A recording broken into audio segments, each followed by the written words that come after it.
Welcome to the Developer Tribe. It's good to have you here for episode 8 of season 2 as we unpack the practice and process of developers, educators and beyond.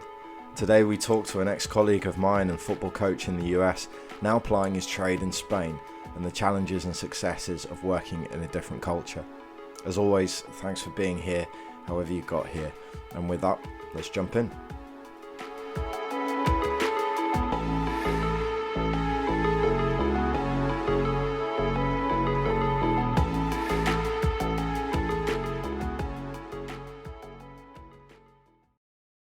My guest today is the head coach for the under-23s at Alicante City and their academy director. This follows coaching in Madrid on school sports programs in the UK, roles for Crystal Palace and Cardiff City Academy, and the women's head coach at Brunel University. It was in America that I met today's guest, working for UK Elite, now Steel Sports, back in 2014. It's with great pleasure that I introduce a man that rivals Zinedine Zidane for most pleasing alliteration for a name, Phil Phillipou, to the pod. Yeah, thanks, mate. Commentator's nightmare, that. Yeah. Have you been likened to Zinedine before? No, never. I wish. Not even as a player? No, especially not as a player. You're over in Spain at the moment. What's football and coaching looking like for you at the moment?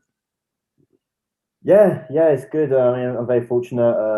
I get to train every day, coach every day with the boys, and treat it like a professional atmosphere. Obviously, at the moment with COVID, it's changing it and adding more challenges to us. But if, as as a fellow coach, it keeps throwing challenges at us, and just got to knock it away and find solutions. Pivot and adjust, absolutely. Well, as the listeners will have heard there, you've got a varied history leading up to where you are now. How was it you reached this part of your career? A lot of hard work and a bit of luck, I guess, with most stories. I was fortunate enough to start coaching at 16 with Crystal Palace's community project. The coach there, Clary Birch, he coached me before, and asked him if he could give me a bit of work. I just got my level 1 through the club I was playing for. The rest has gone from there, really. Sounds a little bit like you make your own luck that way, though. You obviously made use of the network you had at the time. What was it like coaching at Palace? Yeah, incredible. I'm a big Palace fan as well. Again, unfortunately, somebody's got to be. Was going since the age of 3. My local club. My parents still season ticket holders there as well. So, even just in a coaching role with initially in the community, to wear the Palace shirt, and meant a lot to me. And then from there progressed, through a bit of experience through the community, and then getting some opportunities in the academy. And through the academy, I had quite a few roles. Initially with the under-7s, under-8s, the pre-academy as they called it, and then also coaching the higher age groups, helping out, doing video analysis, also, all the way up to under-23s at the time. So a varied experience, even within the one club. How did it come about that you ended up leaving there then? Obviously football runs in the blood and you support that club. Why make the decision to leave? It probably won't surprise you since I'm in Spain now. I remember I kind of had that eureka moment. I was standing on the field and sideways rain hitting me and soggy socks. And it was actually there I kind of had that moment of realization that, I want to try something a bit different. And that's when I did go to the USA and, met yourself and some, I think part of my coaching journey. I think that's probably where I've learned the most. That travel and going somewhere new, did that provide a big challenge for you? Yeah, absolutely. You've got to adapt and different cultures. More so here, where the living culture but also the footballing culture, the values that they have here in Spain as in the football sense, very different to what I'll be used to in the UK and the US, where, you know, UK, US is very much work hard, run a lot. Whereas here in Spain, it's work smart. You know, how useful are you with the ball? How quickly can you do 1-2 touch?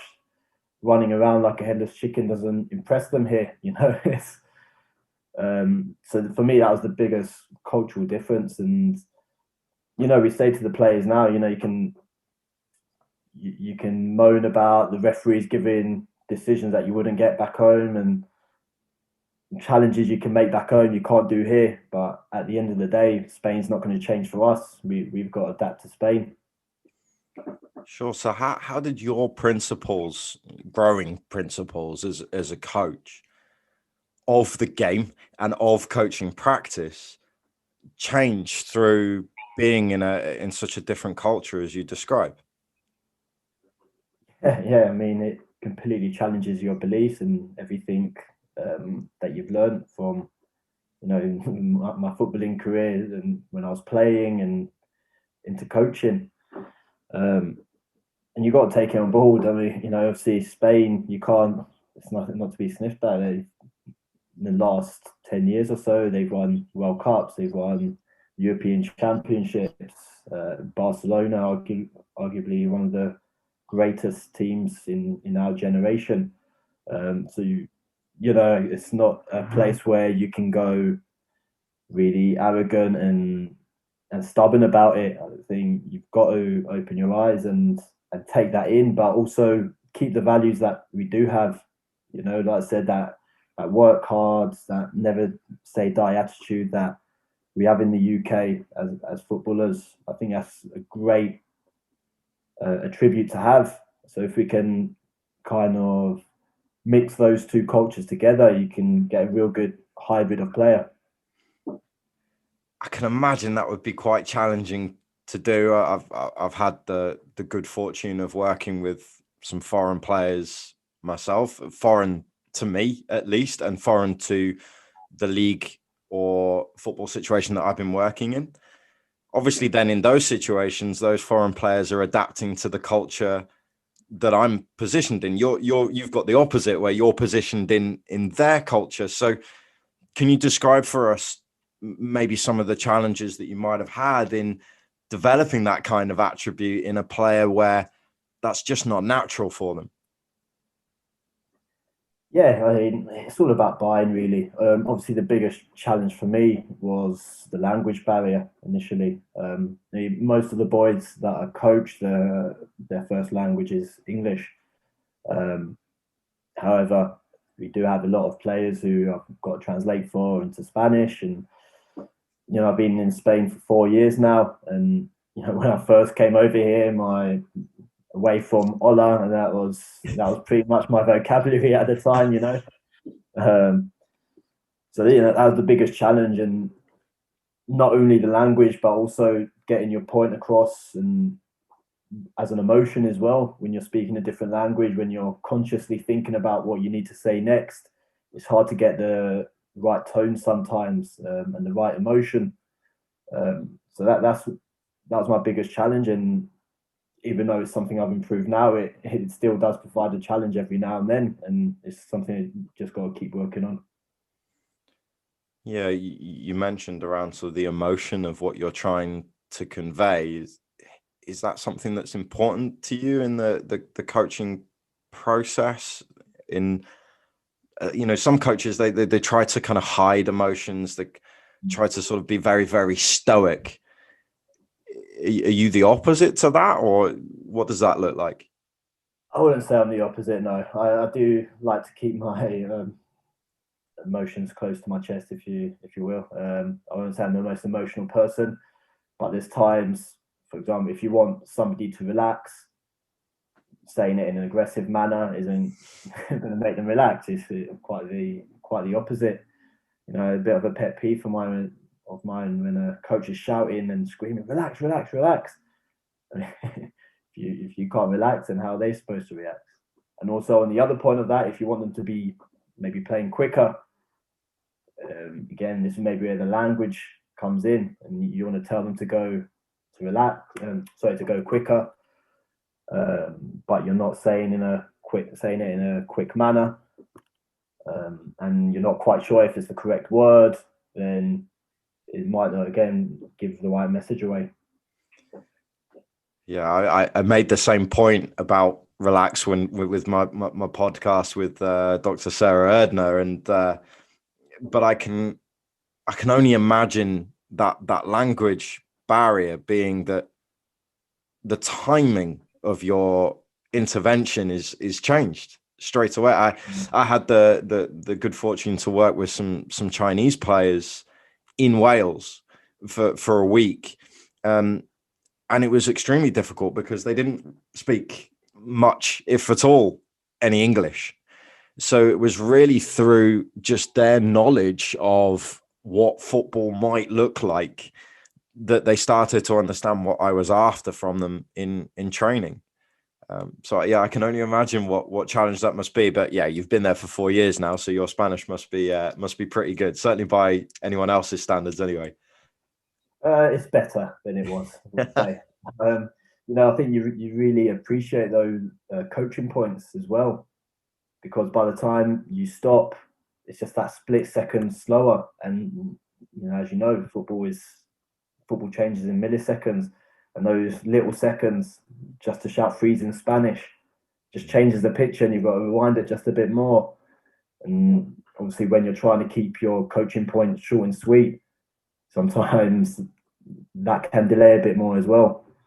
So would it be fair to say, I might be putting you on the spot a little bit here, but would it be fair to say that you've ended up having to trust your players more to execute, that as a result of that, you might have had to have fallen slightly in line with what their values and their principles are?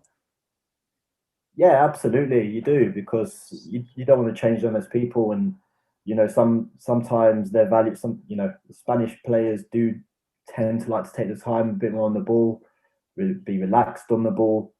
And if I'm telling the centre back, no, you've got to play quicker, you've got to go long ball, it might be taking a massive part of his game out. So yeah, you do need to, rather than changing them, I think it's trying to add attributes to them as opposed to changing their attributes. Yeah, I can understand that, and certainly that makes sense with regards to your work with the under-23s. I know from previous conversations with you that your long-term player development is very important to you, and with your other role in the club that you're at now, you're working with as the academy director. Can you tell us a little bit of how you manage those two roles? Yeah, it's actually become more aligned this season. Previously, we had a bit of history of the organisation. Soccer Smart 3.5 years ago started an academy in Spain to give players from around the world an opportunity to train every day, and then if they have the level, then we try and find them trials. If not, we continue the development or look for other options around the world. And then a year or two later, we thought, well, why don't we start a club and then give them a direct link into the Spanish leagues? So originally, we had both. The club was more part-time.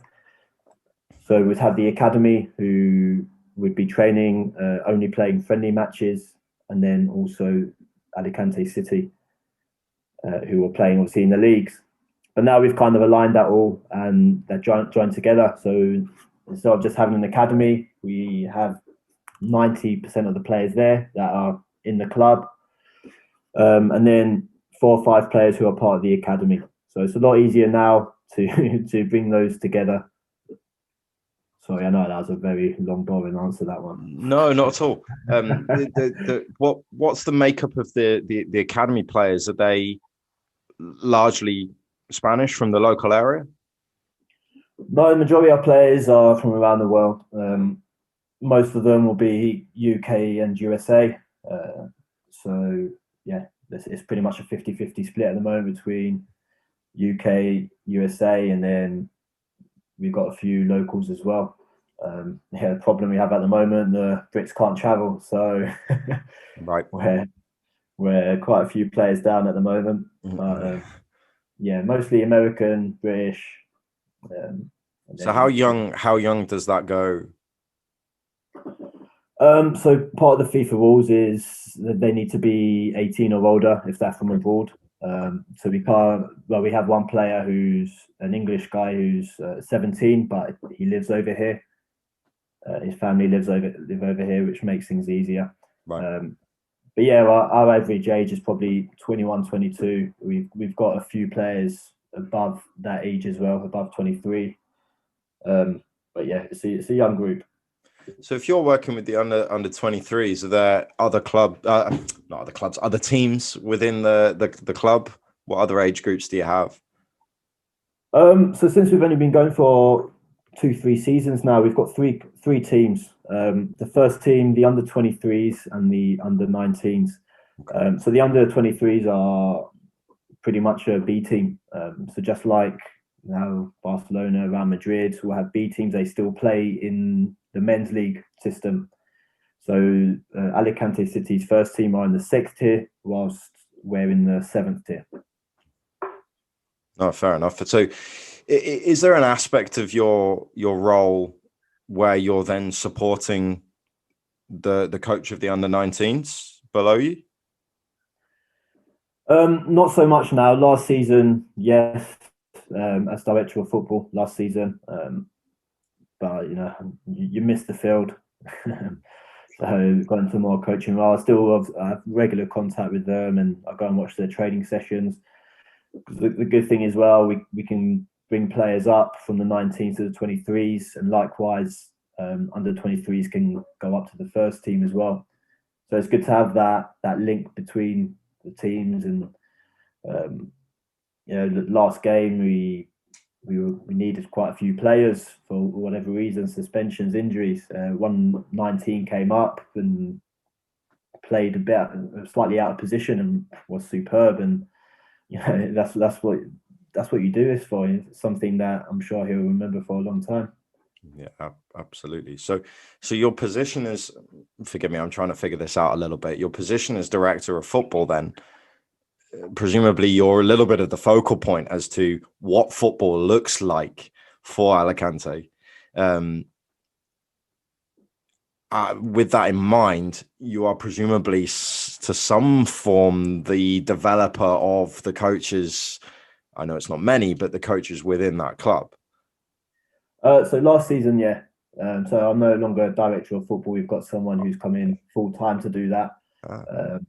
So I can put all my attention in the 23s. But I think that was one of the biggest challenges that I've had over here, was going as director of football. My philosophy was so clear. I thought I'll go in and everyone's going to buy into it. But especially I think in general that wouldn't work, and especially going into another country and they're saying this is my philosophy, that's what we're going to work on.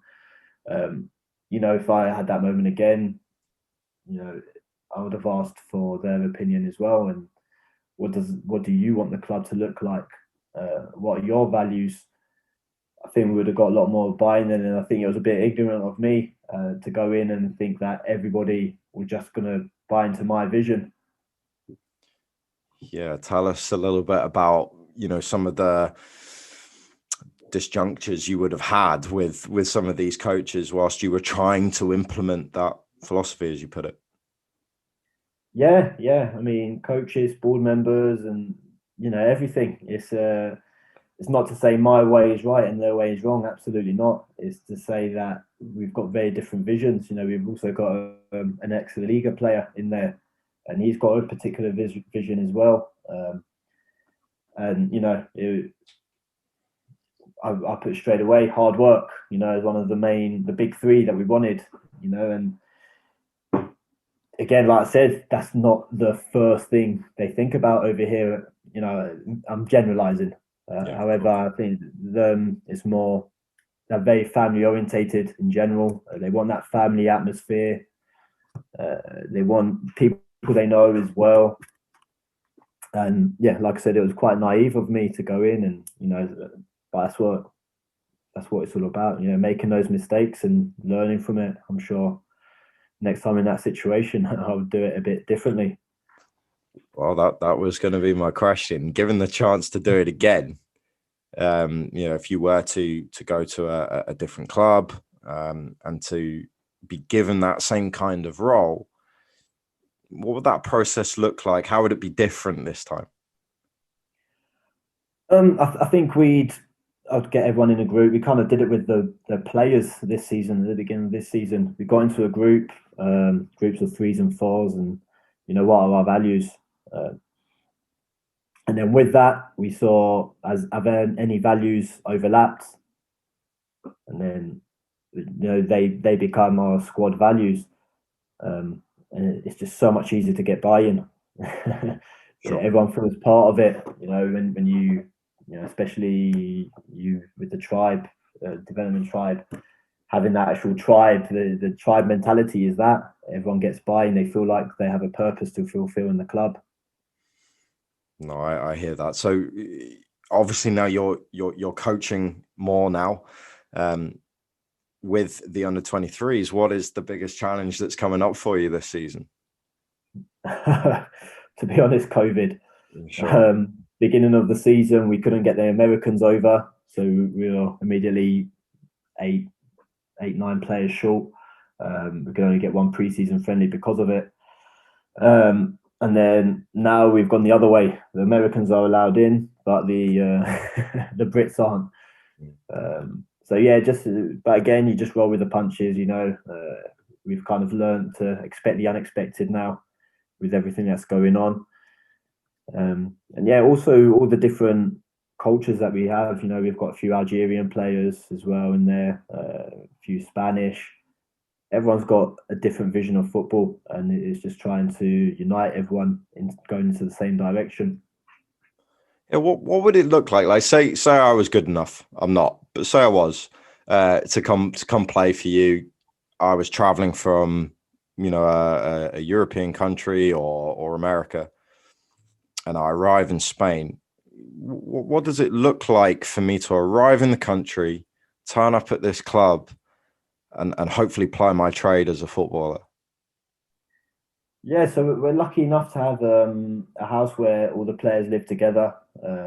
Well, the foreign players all live together, and then the pitches across the road, literally less than 2-minute walk away. So we were fortunate to get that. I think straight away it kind of gets you into that mindset. You look to your left, you see the field. You look to your right, you see the villa where you're going to be staying and your teammates. Some of them do an MBA with us as well, so they can add that to the arsenal. And yeah, the biggest thing is adapting. You know, we talk a lot about adapting to the boys and being comfortable with being uncomfortable, because you are coming into a country where the football's different. It really is. Like I said before, the tackles that you can make in the UK and the US are fouls here. Here is a lot more about how well do you possess the ball, how well do you manipulate the ball. There's not as many transitions because they do keep the ball a lot better, and it's something we have to adapt to. But that creates a lot of frustration for your players, right? Yeah, absolutely. The first 2-3 games, we had a couple of sending offs. No, there you go.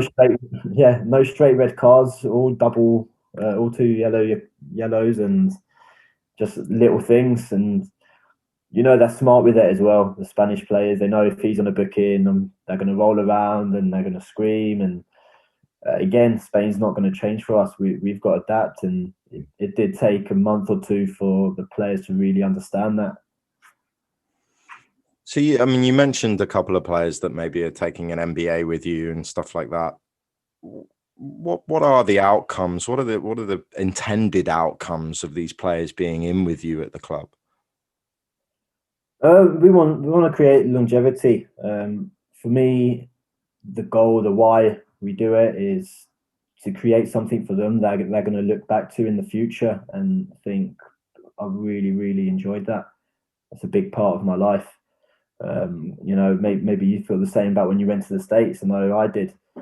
And at the end of the season, we'll see. We're already looking to move players on. It's not just a club where you're staying with us until you have your testimonial. It's right. Where can we move you on to now? Let's try and develop you. Let's try and make you better than you were when you got here. And we're already looking to send players to Australia, to Gibraltar, USA, colleges over there.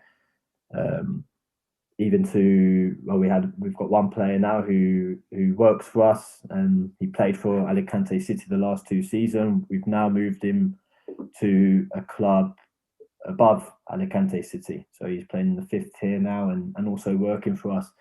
So yeah, just creating opportunities with them, getting them to stay in the game. Yeah, and I mean, when I spoke to you in the US, although we only met a couple of times there, I certainly got this impression that football was that vehicle for you. Yes, coaching's important. Yes, the performance of football is important, but that there was a way of using football and football coaching to achieve something bigger, something possibly more important. Yeah, I agree. And I was actually speaking to Rob Bailey last week, who you had on the show before, and just reconnecting that why we do it. And that was a big thing for me. I very much knew what I was doing, how I was doing it, but at one point I'd forgotten the why. And it's so powerful, like you said, using that as a vehicle to meet new people, to push yourself, to change people's lives. I think that's why most people coach in the first place. I'm sure Rob will listen to this. So, putting you on the spot, what is that why exactly now? I want to change people's lives. Using football, using something that's been part of me since 3 years old. Like I say, I always tell the players if they can come out of this as a better person, I feel like I've done the primary part of my job. If I can add something to them. In this new year, then what's going to bring you even closer to achieving that why? If we can give opportunities to players to further their career at the end of the season, for me, that'd be great. If we can see them that playing at a higher level, if they're still in the game in some sense, whether that's coaching or playing. Brilliant. Fantastic. And, I'm sure that there'll be opportunities with perhaps some of the people that are listening. They might want to reach out to you, and there might be ways in which you can network a little bit further. We both know with football, it's a small world. So, hopefully there's something that will come from this. Yeah. Phil, thank you so much for today. If anyone did want to reach out, as I said, what would be the best way for them to do it? So Twitter probably would be the best one, at Coach Phil P. I've also got a website as well, coachphilp.org, which they can get in touch, and I speak about more the psychological side of the game. Fantastic. Yeah. I will make sure that those links are available. I do have one final question for you, which is, if you could have an audience with just one person, who would that be? John Wooden, probably, the basketball coach. I feel that when I read his book, it was the first time I thought he doesn't just want to make them better sports people. He wants to make them better people. And I thought that was really in line with what I would like to do. Yeah, give us a sense of one of his principles, something that resonated with you. It's actually a poem that he took from Rudyard Kipling. But yeah, exactly the kind of person he was and what I aspired to be. He said, "No written word nor spoken plea can teach youth what they should be, nor all the books and all the shelves. It's what the teachers are themselves." Really taps into so many of the conversations that I've had with coaches, educators on this pod and elsewhere, that your self-awareness, what you know of yourself, is so important. I think, the listeners will have heard through the time that we've spoken here that you've spent a good deal of time reflecting on your own practice and process. Phil, thanks again. Really appreciate your time, and welcome to the tribe. Thanks very much. Thanks for having me. Brilliant conversation with Phil. For me, some interesting points for reflection on coaching philosophy and its fit when working in a different culture. Do let us know what your takeaways are. My thanks to Phil for offering up his insights today.